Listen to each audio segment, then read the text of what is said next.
There he was enrolled in Reverend G.B. Engle's one-room schoolhouse.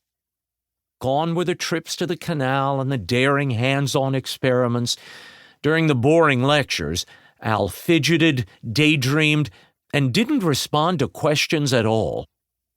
"He's addled," the schoolmaster announced publicly, convinced that Al Edison couldn't be taught.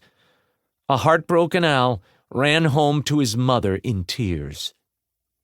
The next day, Mrs. Edison stormed into the school with her son in tow. She told Reverend Angle that he didn't know what he was talking about. She had seen the light in her son and knew he had more brains than even the teacher himself.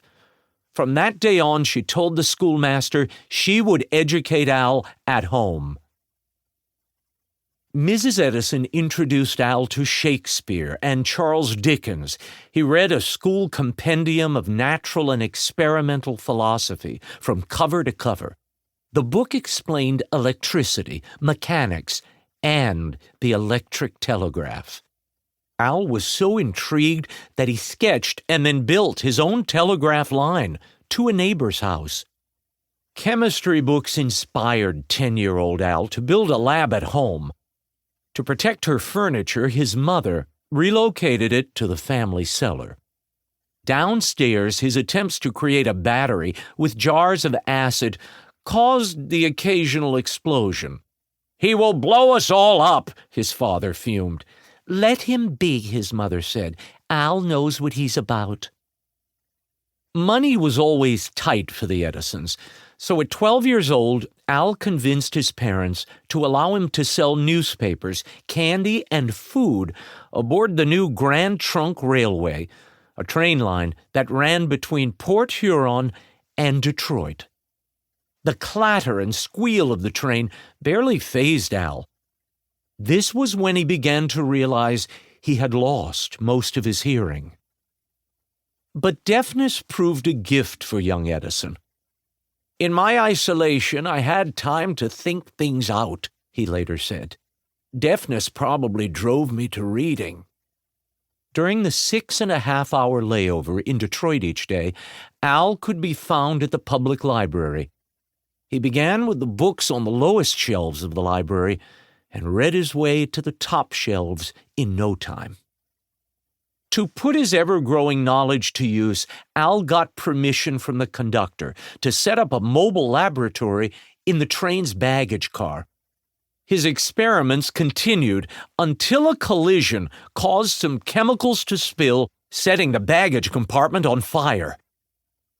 Unstoppable, Al used recycled metal type and an old hand press to print his own newspaper in the train's baggage car. The Weekly Herald was filled with death notices, local stories, and gossip. The paper lasted until a man, upset by something Al had printed, threw him into the St. Clair River. One afternoon, at the Mount Clemens station, Al was selling papers on the platform while his train changed cars. Suddenly, a boxcar broke free and rolled toward a 3-year-old child playing on the tracks. Al dropped his papers, leapt off the platform, and scooped up the child, saving his life. The child's father, James Mackenzie, was the station telegrapher. To thank Al for saving his son, Mackenzie offered to teach Edison how to use the telegraph. Al remembered the homemade telegraph line he had strung to his neighbor's house and imagined himself tapping out dashes and dots on a real machine, sending messages for much longer distances. He accepted the offer. By the time he was 16 years old, Al dropped his nickname and began using his first name, Tom. He was now a real plug telegrapher. But tapping a metal key to send messages across the country wasn't enough to satisfy Tom's curiosity. He had ideas about how the power of electricity could improve daily life. So he created his first invention, an automatic voting machine. He tried to sell it to Congress, but they weren't interested. Then came a blow Tom never expected. He received a telegram that his